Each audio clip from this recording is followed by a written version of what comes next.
आपकी chemistry teacher और आज हम क्लास 9th का chapter number 1 fundamental of chemistry में लेक्चर नंबर 13 देखेंगे। आज का हमारा टॉपिक है difference between empirical formula and molecular formula. सबसे पहले केमिकल फार्मूला, जैसे कि हमने अपने प्रीवियस लेक्चर में पढ़ा है, तो इसकी दो टाइप्स होती हैं। केमिकल फार्मूला की दो टाइप्स है, एक एम्पिरिकल फार्मूला और दूसरा मॉलिक्यूलर फार्मूला। एम्पिरिकल फार्मूला क्या होता है कि किसी भी एटम का या कंपाउंड की एक सिंपलेस्ट रेशियो होती है, होल नंबर रेशियो होती है।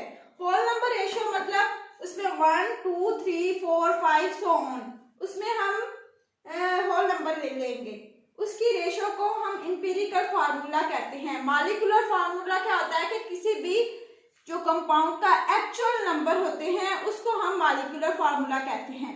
जो मॉलिक्यूलर फार्मूला है उससे हम ये डिटरमाइन कर सकते हैं कि इस मॉलिक्यूल में एग्जैक्टली कितनी चीजें, मतलब एटम कितने एग्जिस्ट करते हैं।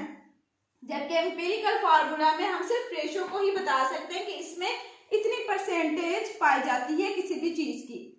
तो हम मॉलिक्यूलर फार्मूला से किसी की एग्जैक्ट पोजीशन मालूम कर सकते हैं। जैसे कि हमारे पास एग्जांपल है ग्लूकोज की, तो ग्लूकोज में 6 जो है हमारे पास कार्बन मौजूद है और 12 हाइड्रोजन और ऑक्सीजन जो है हमारे पास 6 है।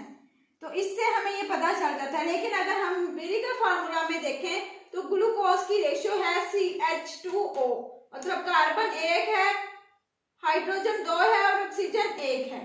तो इस तरह हमें एग्जैक्ट नहीं पता चल सकता।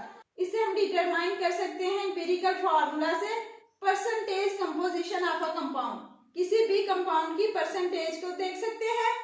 और मॉलिक्यूलर फार्मूला से जो है हम डिराइव करते हैं एम्पिरिकल फार्मूला से। कोवलेंट कंपाउंड में जो है सैंड और ग्लूकोज, ये कोवलेंट कंपाउंड की एग्जांपल्स हैं और आयनिक की एग्जांपल है NaCl और KBr। तो कोवलेंट कंपाउंड में हम ये रेशियो एग्जैक्टली लिख लेते हैं, जो कि हम मॉलिक्यूलर फार्मूला जो है उससे ही लेके कर सकते हैं इसको सिंपलेस्ट फॉर्म में। तो आयनिक कंपाउंड जो होते हैं 3D नेटवर्क की फॉर्म में मौजूद होता है और हर आयन जो है वो अपोजिट चार्ज आयन के साथ इलेक्ट्रिकली बाइंड होता है और इस तरह एक न्यूट्रल कंपाउंड हमारे पास आ जाता है।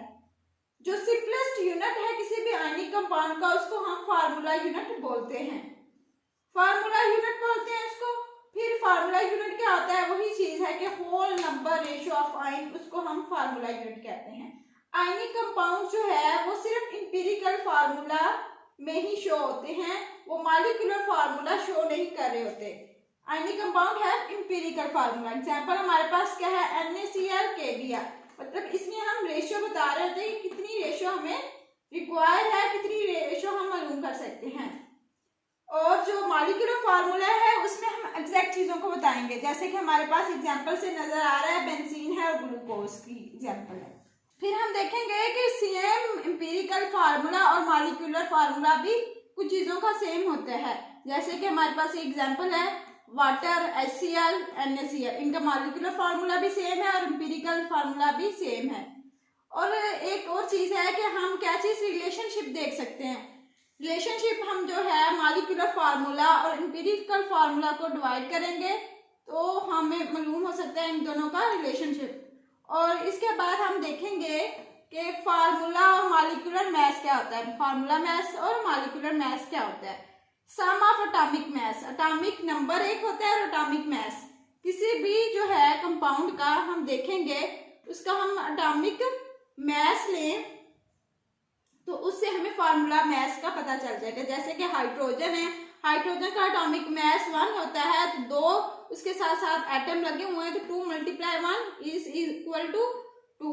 और ऑक्सीजन जो है हमारे पास एक एलिमेंट है और इसकी एटॉमिक मास होता है 16, एटॉमिक नंबर 8 होता है और एटॉमिक मास 16 होता है, तो 16 हमारे पास एटॉमिक मास है। इस तरह हम फार्मूला मास और मॉलिक्यूलर मास किसी भी कंपाउंड का मालूम कर सकते हैं।